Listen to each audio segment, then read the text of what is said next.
પણ આપણે ગામડાઓને એના એ સ્વરૂપમાં રાખીએ, એના એ વાડામાં રાખીએ તો દીકરી નક્કી કરે કે ભાઈ ગમે ત્યાં પરણીશ, ચોકીદારને હાલશે પણ શેર ન હોવો જોઈએ. હા, તો થોડુંક તમે, અને એમાં ચોક્કસ સ્ત્રીઓ નક્કી કરે. ભાઈઓને તમે એમ કહો ને કે આપણે અહીંયા વંડી કરી લેવી, તો એમ નો કે હમણાં નહીં, તમે કયો એમ જ ઘર બનાવવાના. ઘરની વ્યવસ્થા એટલી સરસ કરો કે કોઈ પણ દીકરી તમારું ઘર જોવે ને તેમ થાય કે આ ઘરમાં રહેવાય, આ ઘરમાં જવાય. અને બીજું કે તમે ઈચ્છતા હો કે તમે જે પશુપાલનની પ્રવૃત્તિ કરો છો એ પ્રવૃત્તિમાં આવનારી છોકરી પણ સરસ રીતે કામ કરે, તો તમે હવે એને વૈજ્ઞાનિક રીતે થોડીક એને કમ્ફર્ટેબલ હોય એ રીતે કરશો તો એ પેઢી આવશે. નહીં તો તમારે એમાંય હવે આવતા દિવસોમાં માણસોને મજૂરો ગોતવા જવા પડશે. અને બીજું, મને એક ખબર છે, બધા વિસ્તારોમાં આપણને સૌથી વધુ સ્ત્રીઓમાં જેટલી શ્રદ્ધા નથી ને એટલી અંધશ્રદ્ધાઓ છે. આપણે વાત કરીએ માતાજીની સરસ, તમે આંતરનાદ કરીને એને બોલાવો છો, આપણે માતાજીનું કીધું કેટલું કરો છો. હજી આપણે એવું માનીએ છીએ કે દાણા જોવડાવી લ્યો ને તો આપણે પરદેશના વિઝા આપણને મળી જાય. હજી આપણે એવું માનીએ છીએ કે એકાદ દોરો ધાગો કરી લ્યો તો મારો પતિ મારા વશમાં રહી જાય. હવે તમારો પતિ હોપારીને તમાકુમાં વશમાં થઈ ગયો, તમારા દોરાથી શું કામ તકલીફમાં આવશે? હા, આવા બધામાં ન પડે. અને બીજું, હું તો એક ગઢવી તરીકે કહી શકું કે તમે બધા ભેંસ સાથે જોડાયેલા છો. આમ જુઓ તો સૌથી જાડી ચામડીનું પ્રાણી કહેવાય, બરાબર? એ જાડી ચામડીનું વાળી ભેંસને તમે ભાવથી બોલાવો ને, આમાંના ઘણા બધા તમારી ભેંસને તમે ભાવથી બોલાવો ને તો એક વખત તમારી સામે જોવે. ભેંસને ભાવથી બોલાવો ને તમારી સામે જોતી હોય તો તમે ભાવથી બોલાવો તો ભગવતી તમારી સામે ન જોવે એમ તમે કહો. પણ તમારા બોલાવામાં એટલો આંતરનાદ નથી કે એને આવીને ઊભું રહેવું પડે તમારી સામે. ખોટા રસ્તે ન જવા, દોરા ધાગા અને દાણાવાળા. અને એમ દાણાથી જો અમેરિકા જઈ આવું તો ઈનો વયા ગયા હોય, અહીંયા હું કામ જુવાર લઈને બેઠા હોય? હે બેનો, પ્લીઝ આમાંથી બહાર આવો. બાકી આ સમાજ કે આ ભાઈઓ ગમે એવું આધુનિકતાની વાતો કરશે, દીકરીઓ ગમે એટલું ભણશે, દીકરાઓ ગમે એટલું ભણશે, આપણે ન્યા ન્યા રહેશું. લાભ કોકામાં 2 બિલાડીઓમાં વાંદરો લઈ જાય છે. હા, અહીંયા બેઠેલી બધી જે સ્ત્રીઓએ કુરિવાજોની વાત કરી હતી, એમાં એક અંધશ્રદ્ધાનો પણ મુદ્દો બેનો તમે મૂકો. સૌથી વધુ અત્યારે ધીમે ધીમે વધતા જાય છે. ક્યારેક આપણે દુઃખી આપણા નિર્ણય અને આપણા સ્વભાવના કારણે થતા હોય છે. કોકે કરાવી નાખ્યું એમ નહીં, અને કરાવી જ નાખ્યું તો કોઈ ખારું ન કરાવે, ઓલા કઈ કરાવી નાખ્યું, બાકી આવી ભૂલ મારો દીકરો કરે નહીં એમ કરાવી નાખે જ કઈ થતું હોય તો આપણે આ બધા યુદ્ધો કરીએ જ નહીં. પાકિસ્તાનનું કરાવી નાખીએ ને ચીનનું કરાવી નાખીએ, કાંઈ ઉપાધિ જ નહીં. આટલું બિચારા મોદી સાહેબ લડે અમથે અમથા, કરાવી નાખો ને, આટલા બધા ભેગા થઈને બધું કરી નાખો. એમ કરાવી નાખવાથી કંઈ થઈ જતું હોત તો તમારી શ્રદ્ધા તમને બચાવી શકે, તમારી અંધશ્રદ્ધા તમને ડૂબાડે અને સામૂહિક રીતે ડૂબાડે. અને આમાં કેવું થાય, આપણે તો ત્યારે ભગવાને આપણને એવા જોઈએ કે જે આપણું કામ કરે. આપણું કામ ન કરે ભગવાન આપણે બદલાવી નાખીએ, બરાબર? આપણે વર્ષોથી જે માતાજીની પૂજા કરતા હોઈએ અને પછી તમને પગ ભાંગે અથવા કાંઈક થાય એટલે આપણે તરત બે આપણી આજુબાજુ આવે ને કે એક કામ કરો, હામે હાલીને જાઓ, એ બહુ માતાજી કામ કરે. અમારી માતાજી આ આટલા વર્ષોથી સદીઓથી અમારું કરતી આવી, હવે ન કરે? કરે જ. પણ એવું આપણને નથી લાગતું કે મારો પગ તૂટવાનો તો, હાવ વયો જવાનો તો, હાવ કપાઈ જાવ ને, આ માની કૃપા છે ખાલી ભાંગ્યો છે, આ વિચાર આપણને ના આવે. અને બીજું, પ્રી વેડિંગની વાત કરી. પ્રી કાઉન્સિલિંગનો વિચાર કોઈ નથી આવતો કે પ્રી મેરેજ કાઉન્સિલિંગ હવે કરાવવા જોઈએ. કેમ આટલા બધા લગ્નો તૂટે છે? કારણ કે આપણે પ્રી મેરેજ કાઉન્સિલિંગ કરાવતા નથી. અત્યારની દીકરીઓને ડર છે કે છોકરો આવો નીકળ્યો તો, પછી એને આમ કર્યું તો, આમ મને ન કરવા દીધું તો, આમ કરવા દીધું તો, આ બોલવા દીધું તો.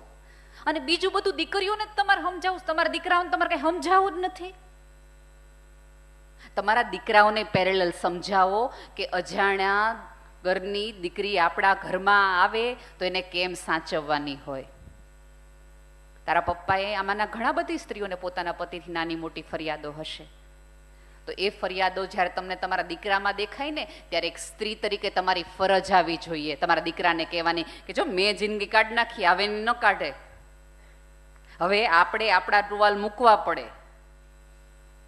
હવે એની છોકરી પ્રશ્ન પૂછે, ધારો કે તમારી દીકરાની વહુ છે એ સાંજે 8 વાગે આવે તો આપણે તરત પૂછીએ કેમ મોડું થયું નોકરીએથી, તમે 7 વાગે રોજ આવી જાઓ છો ને અપડાઉન કરો છો, તો તમારા દીકરાને તમે કહી દીધું કેમ નથી પૂછતા કે બેટા રોજ આવી જાશો, કેમ તારે 8 થયા?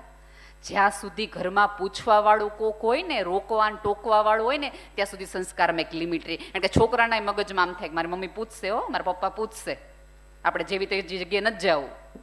પણ કોઈ પૂછવા વાળું ન હોય, કોઈ કહેવા વાળું નહીં, કહેવાનું હોય તો શું મજા જ હોય, ઉડાડી નાખીને જિંદગીને. એવું ન કરો.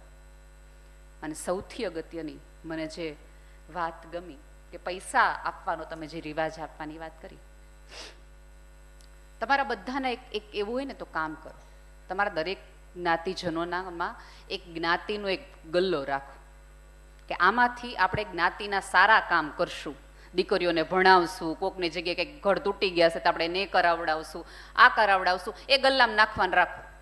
તમે એકબીજાના ઘરે જાઓ એમ કહો ને કે પૈસા દે, આ રહ્યો ગલ્લો નાખી દો, આ સમાજ માટે જ છે. હા, હજી કહું છું, જરૂરિયાત હોય તો કોઈને ડાબા હાથ કે જમણા હાથને ખબર ન પડે ને એમ આપી દો. પણ આપણે દીધા 4 જણને કહેવા જાય હો મેં દીધા, હો મારા હો, મારા હો, આવું નહીં. લેનારને તમારી આંખમાં શરમ લાગે ને એને નીચું જોવું પડે ને એ રીતે દ્યો ને તો નો ઉપરવાળો રાજી થાય ને નો સામેવાળી, તો આતળી કકડી કહેવાય, એમાંથી આશીર્વાદ ન મળે. એવી રીતે ગલ્લામાં રાખો. અને કાંઈ નહીં તો પુસ્તક આપવાનું રાખો. મૃત્યુની બહુ જ સરસ બેને વાત કરી કે મૃત્યુનું સરસ આ બધી વિધિઓ થાય છે. એકબીજાના ઘરે જાઓ છો એના બદલે ઘરે બેસીને 2 ગીતાજીના પાઠ કરીને એને આપો ને તો એને સ્વર્ગનું ઓલું થાય.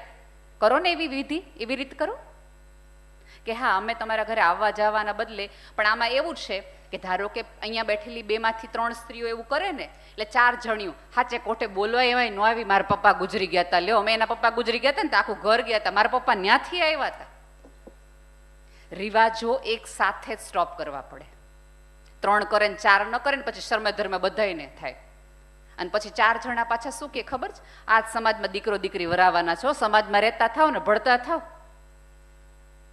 જ્યારે કોક આવું રિવોલ્યુશન તમે હાથ કરીને ઊંચા તો કરી દીધા, માની લીધું કામ કરી નાખવાનું, પણ જે દિવસે એક વ્યક્તિ કરશે ને ત્યારે એને જ આપણે આવશું, આ જોઈ 2 ચોપડી ભણી ગઈ ને એટલે આવું બધું કરવા, બાકી એમ હાલે કોક ગુજરી જાય. જાવું તો જોઈએ ને, જાવું જોઈએ, દુઃખના ભાગીદાર થવું જ જોઈએ. અને બીજું કે જ્યારે કોક સરસ ભાઈઓને તો તકલીફ શું છે ખબર કે ભાઈઓએ તો રડવાનું જ નહીં. ક્યારેક આટલા બધા હાર્ટ એટેક ને બ્રેન સ્ટ્રોક એટલા માટે પણ આવી જાય છે કે ભાઈઓ ખુલીને રડી શકતા નથી. આપણે શું કહીએ, આ હું બાયુની જેમ રોવા માંડ્યો છે, રડી લેવા દો, ખભો આપી લેવા દો. પોતાના પણું ત્યારે નિભાવવાની ક્ષણો છે. પણ આપણે તો કેવું છે, ગયા હોય આપણે લાત કાઢેલા હોય 3 જણ, ઓલાની દીકરી સારી લાગે છે, જુવાન થઈ ગઈ, કાં કરવા જેવું. એકચ્યુઅલી આપણે દુઃખના ભાગીદાર થવા નથી જતા, આપણે એક નવો મુદ્દો ગોતવા જઈએ છીએ. આટલા માણા આવ્યા હતા તો સારું ઓછી કોઈ નહોતું પાથરવા, લ્યો આમાં હું આનું હશે, મોટી મોટી વાતો જ બધા કરે છે. આવું ના કરો. રવિવારે રાખો ને, અને તમને એવું લાગે કે સોમવારે દુઃખ વધુ હોય ને રવિવારે ઓછું દુઃખ હોય એમ.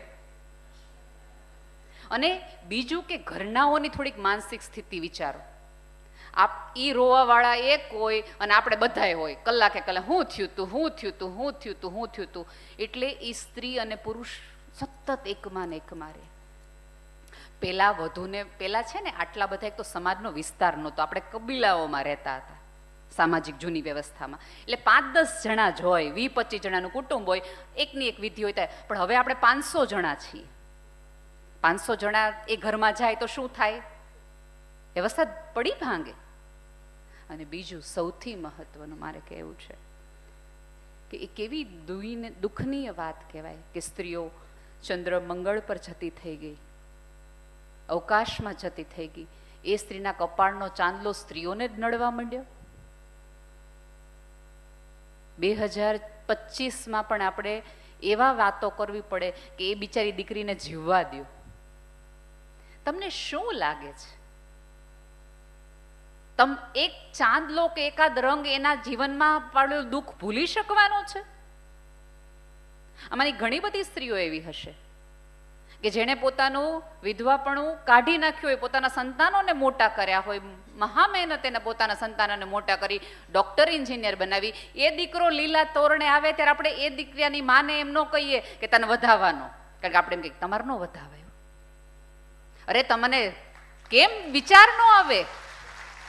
એ સ્ત્રીની કેવી આંતરડી કકડતી હોય, એને એના જિંદગીનું બધું લીલાપણું જતું કર્યું અને એનો દીકરો લીલા તોરણે આવે ને તમે બે બહેનો એને જવા ન દો મંડપ સુધી, એને વધાવા ન દો. અરે એ સ્ત્રી સિવાય આ જગતની એક પણ વ્યક્તિનો અધિકાર નથી દીકરાને વધાવવાનો, કોઈને નહીં. એણે એની જુવાની આખીના દીકરાને મોટા કરવામાં નાખી દીધી.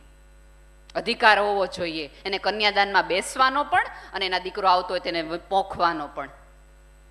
એકાદ તો આનંદ એને રહેવા દો. અને તમે દિવસમાં 4 વાર કપડાં બદલો છો તો એક સ્ત્રીના જીવનમાં કદાચ 2 થી 3 રંગો હોય ને થોડીક જીવી લે, આટલી બધી તમને તકલીફ થાય એક સ્ત્રીના જીવવાથી? એના ચહેરા પરના એના હૃદયના રંગો તમને શું લાગે છે? કદાચ એ સ્ત્રી એકાદ પીળો કે ગુલાબી રંગ પહેરી લે તો ઓલો ગયો તો એ પાછો આવવાનો છે? નહીં, પણ એને થોડોક જીવવાનો આનંદ રહે, એને જીવવું ઝેર ન લાગે એટલા રંગો તો એને આપો. હું એવું નથી કહેતી કે એને તરત જ તમે તારે બીજે પરણાવી દો કે આ તે, પણ એને એટલી સ્પેસ પણ આપો કે ઓલો એ વ્યક્તિને ભૂલી શકે, એના મગજમાં એ વ્યક્તિની છાપ ભૂસાય એટલો એને શ્વાસ લેવા દો, એ મેન્ટલી પ્રિપેર થાય એટલી. ક્યાં સુધી કોકના ચહેરાઓના, કોકના જીવતરના રંગોમાં કાળાશ ભેરવવાનો ચાલુ? કોકનું જીવન રંગીન બનાવી શકો તો તમે બધી સ્ત્રીઓ સાચી કહેવાય, ભેગા મળ્યાનો આનંદ કહેવાય. અહીંથી બહાર નીકળો ને ઘરે જઈને કોઈક પુરુષ પૂછે ને કે બધી બહેનોએ ભેગી થઈને શું નિર્ણય લીધો, તો પુરુષોને એમ થવું જોઈએ કે વાહ આને સારું થયું બહાર મોકલી, આટલું કહીને આવીને સમાજમાં આટલો બદલાવ લઈને આવી.